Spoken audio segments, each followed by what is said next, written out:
Okay, so thinking about becoming a tourist information center manager, helping travelers find those hidden gems, being the local expert everyone goes to for recommendations. It does sound kind of like a dream job, right? It definitely has its appeal, but there's a lot more to it than just telling people where to find the best gelato. We're diving into your role catcher research to get into what it really takes to excel in this career. Yeah, you've bought some really great stuff. This career guide is amazing. The way it breaks down all the different levels within this job.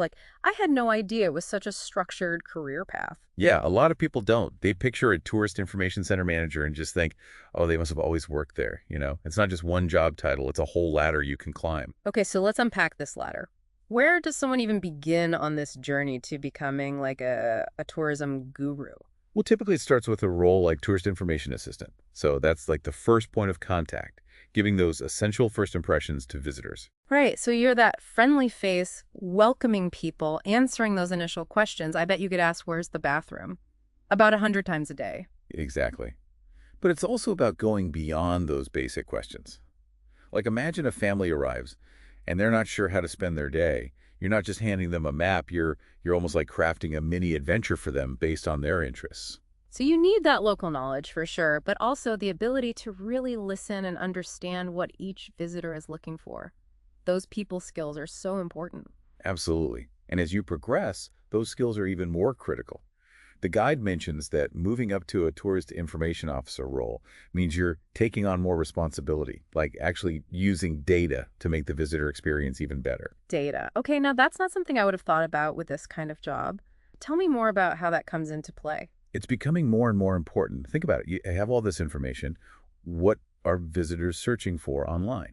When are the peak seasons? What kind of feedback are they giving? Okay, I see where you're going with this. So you're analyzing those trends, anticipating what visitors need, maybe even coming up with better marketing campaigns. Exactly. Let's say you're seeing a lot of visitors from a certain country who are interested in local crafts. Using that information, you could work with local artisans and create targeted promotions that benefit both the local economy and give the visitor a great experience. That's amazing. So it's a lot more strategic than it might seem at first. You're not just reacting to what tourists need, you're actually kind of like shaping their experience. And that's just the beginning. Yeah. As you move up this ladder into roles like supervisor or eventually tourist information center manager, the strategic thinking just gets more and more important. Okay, now you've really got me curious. What kind of things are involved in those higher level roles? What challenges and successes await? So you're talking about stepping up into more of that leadership position as a supervisor. Yeah, you're the bridge between those frontline interactions and the big picture strategy of a manager, right?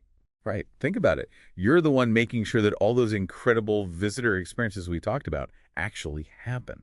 Okay, so you're still very much involved in the day-to-day of the Tourist Information Center, but with a broader perspective. Exactly. And that often means managing staff. You've got a team of people, often with different personalities and skill sets. And that's going to come with its own set of challenges, Exactly. right? Dealing with conflicting opinions, maybe if someone on your team is having a rough day. Oh, for sure. That's all part of it. And this role catcher guide actually has some great points about conflict resolution, really focusing on that clear communication, active listening, finding solutions that work for everyone. So like being a coach in a way, you're guiding your team to work together, create that amazing visitor I experience. like that analogy. And remember, it's not just about managing people. It's also about managing resources. Oh, right. So that means keeping an eye on the budget, making sure the whole operation is running smoothly. Exactly. And this is where those data analysis skills we talked about earlier can be really helpful. Oh, interesting. How so? Well, imagine if you could use visitor data to optimize your staff schedules, make sure you have enough people working during those really busy times. That's using data effectively. So you're improving the experience for the visitors, but also for the people who work there. Precisely.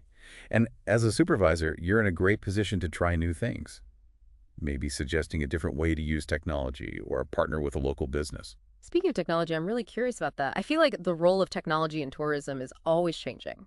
Oh, tell me about it. Remember those big fold-out maps we were talking about? Yeah. Well, those are still around, but these days you've got interactive touch screens, QR codes that link to virtual tours, Even AI chatbots that can answer questions 24/7. Wow, that's a lot to keep up with. So, as a tourist information center manager, you really need to be kind of a tech person, always looking at what's new. Definitely. You need to have a handle on technology. It's becoming essential. But it's not just about using all the newest gadgets. It's about knowing how technology can make the visitor experience better and your job easier. So, finding that balance, right? Embracing those new ideas, but also remembering the personal touches that make travel so special. Exactly. And who knows, maybe in the future we'll be talking about virtual reality tourist information centers. Visitors can get a taste of what it's like before they even arrive. Now, that's an idea I like. It sounds like this career path really lets you be creative, find new solutions to problems. It absolutely does. But it's also important to remember those human connections.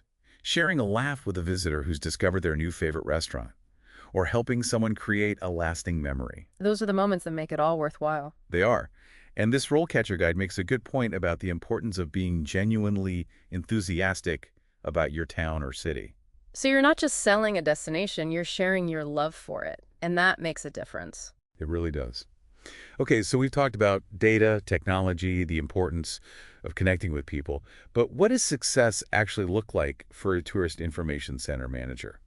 What's the big picture? Yeah. What's the end goal? It's almost like they're the conductor of an orchestra, you know, Huh. bringing all these different elements together to create a fantastic experience for the visitor. I like that, the conductor. It takes a special kind of person to do that. It's complicated, but the rewards must be amazing. They really are.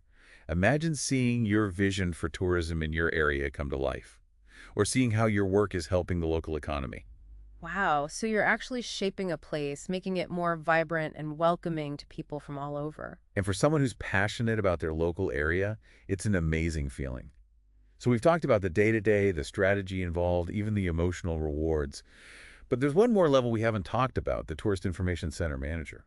That top rung on the ladder, what does it take to get there? So that top run on the ladder, that's where it all comes together. Yeah. All those leadership skills, the strategy, the passion for your region. Becoming the Tourist Information Center manager. Exactly. Yeah. And at that level, it becomes less about managing one center and more about, I don't know, shaping the whole visitor experience for your entire area. Right. So you're not just comfortable with data, you're using it in a big way to attract visitors and make sure they have the best possible time. Yes. Imagine looking at those trends and realizing there's a whole untapped potential for ecotourism, for example.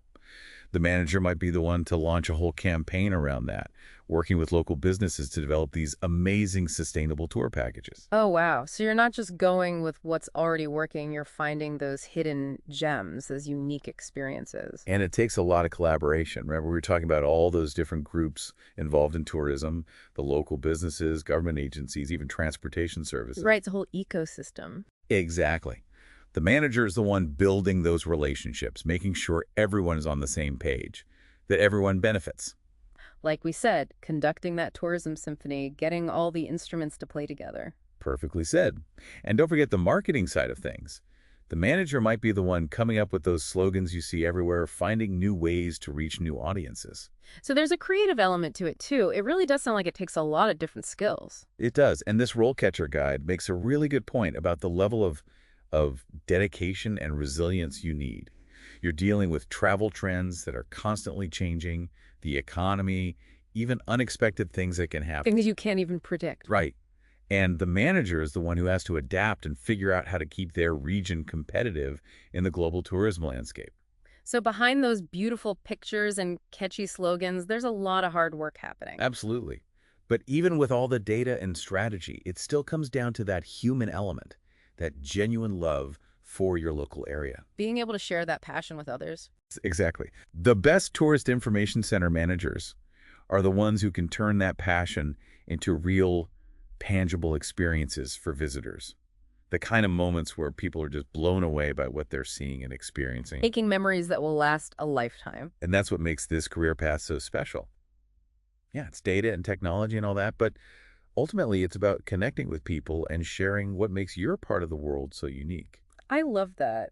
You've really given us so much to think about, from those first steps as a tourist information assistant, all the way up to Manager, what a journey. And there's a place for everyone on that journey. Maybe you're passionate about the environment or learning about other cultures, or maybe you just want to show off how beautiful your town is. There's a place for you in tourism. This has been such an interesting deep dive. So for anyone listening who might be thinking, hey, maybe this is for me, what advice would you give them? I'd say start with your own interests. What gets you excited about your town or city? What do you want to share with the world? Then think about the skills you already have. Do you love meeting new people? Are you super organized? Those are all valuable in this field. And RoleCatcher has all those resources to help you take the next step. They've done all the hard work of explaining the career path, preparing for interviews, everything. Seriously, they've thought of everything. So if you're looking for a career that's fulfilling and exciting, maybe this is your sign to go for it. What a great way to wrap things up. This has been a really fascinating look at a career I honestly didn't know much about before. Glad to hear it. It was my pleasure. And to everyone listening, until next time, happy travels.